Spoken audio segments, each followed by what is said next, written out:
आइए शुरुआत कर रहे हैं कोण के बारे में।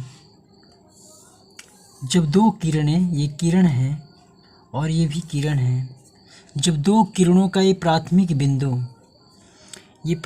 बिंदु आपस में मिलता है तो किरणों के बीच में जो फैलाव होता है, ये दो किरणों के बीच में जो फैलाव है इसे कहते हैं कोण।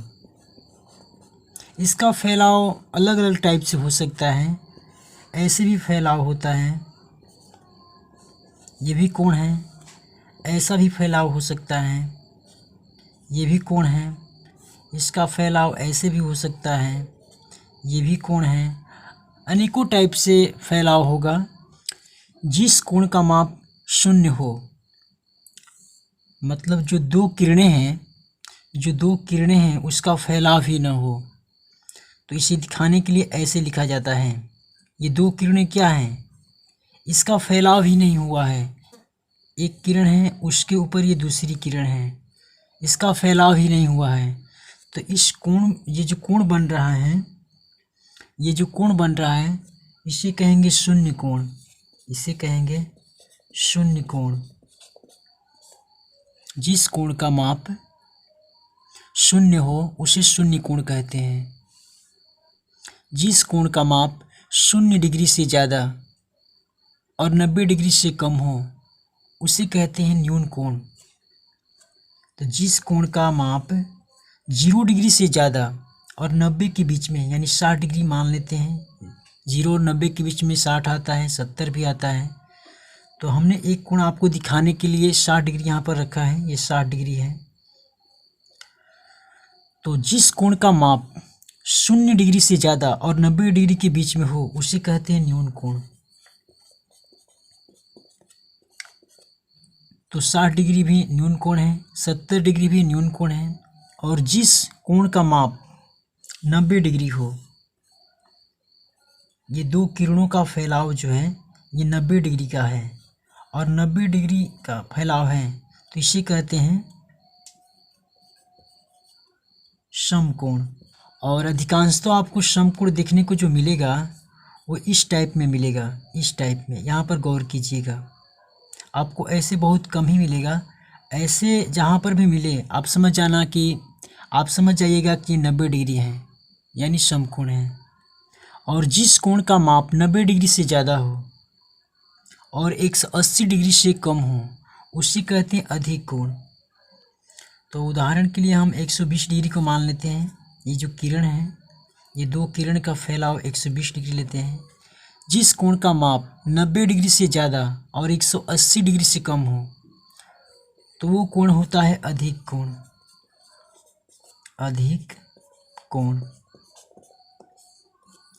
तो उदाहरण के लिए हमने 120 डिग्री लिया है क्योंकि ये 90 डिग्री से ज़्यादा है और 180 डिग्री से कम है, तो 120 आएगा अधिक कोण में, 130 भी आएगा अधिक कोण में। और जिस कोण का माप 180 डिग्री हो उसे कहते हैं, जो कोण है इसकी माप हो गई 180 डिग्री, तो इसे कहते हैं सरल कोण। और इसका एक और नाम है, या इसे कहते हैं रिजु कोण। तो जिस कोण का माप 180 डिग्री हो तो उसे कहते हैं सरल कोण या रिजु कोण। जिस कोण का माप 180 डिग्री से ज़्यादा और 360 डिग्री से कम हो, उदाहरण के तौर पर हम 210 डिग्री ले रहे हैं, तो ये 210 डिग्री को कहेंगे प्रतिवर्ती कोण, या इसको कहते हैं पुनर्युक्त कोण। जिस कोण का माप 180 डिग्री से ज़्यादा, 180 डिग्री से ज़्यादा और 360 डिग्री से कम उसे कहते हैं प्रतिवर्ती कोण या पुनर्युक्त कोण। एक किरण यहाँ पर है रखी हुई है और दूसरी किरण को हम ऐसे घुमाते हुए फिर यहीं पर रख देंगे, तो इसको ऐसे इसी पर रख दिए, इसीलिए दिखाने के लिए, दोनों किरण को दिखाने के लिए हमने इसे तीर के निशान मारा है। तो जब एक किरण यहाँ पर है और दूसरी किरण ऐसे घूमती हुई फिर इसी पर आ जाएगी तो इसे कहेंगे पूर्ण कोण। अब ये जानेंगे कि पूरक कोण किसे कहते हैं? जब दो कोण को जोड़ा जाता है, जब दो कोणों को जोड़ा जाए और उसका योग जब 90 डिग्री हो तो उसे पूरक कोण या कोटि पूरक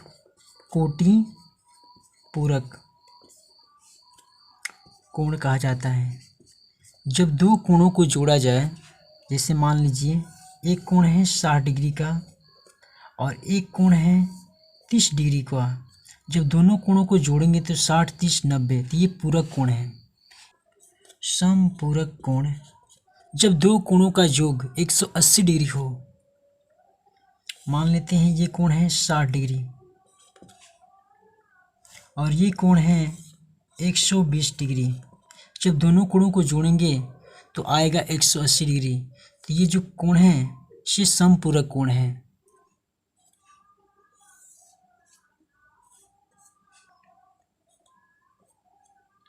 ये जो कोण आपको दिख रहा है और ये जो कोण आपको दिख रहा है, तो इस कोण में जो ये भुजा है, ये जो भुजा है, इस कोण में ये जो भुजा है ये क्या है? कॉमन है। और ये जो शीर्ष हैं, ये भी कॉमन है, तो इस कोण को कहेंगे आसन कोण। अगर आपको ऐसा कोण दिख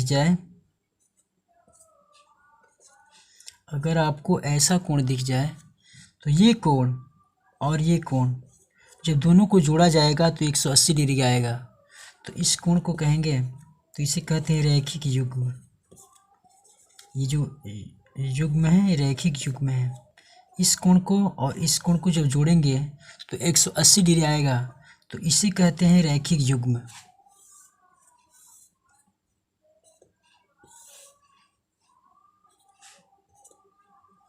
इसमें जो ये कोण बन रहा है इसे बाह्य कोण है। ये जो बन रहा है ये बाह्य कोण है।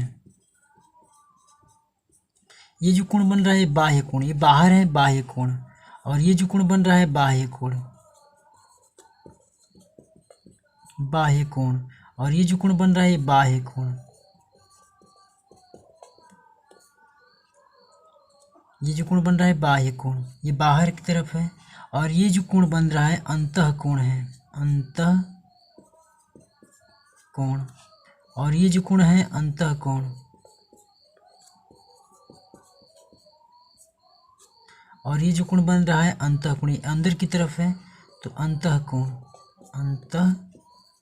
कोण, और ये जो कोण बन रहा है ये क्या है? अंतः कोण। तो आशा करता हूँ आपको इतनी बातें समझ में आया होगा। अगर आप गणित में इंटरेस्ट रखते हैं तो आपको अभी तो पढ़ाया तो नहीं हूँ, लेकिन आपको होमवर्क में दे रहा हूँ। एकांतर कोण किसे कहते हैं और शीर्षाभिमुख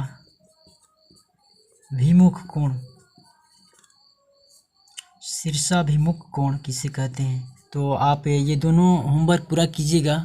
अगर आपसे नहीं हो पा रहा है तो हमें कमेंट कीजिएगा, हम इसके लिए पार्ट 2 वीडियो बनाएंगे जिससे कि आपका कोई भी डाउट न रह पाए। तो आज के लिए बस इतना ही, मिलते हैं फिर अगली वीडियो में।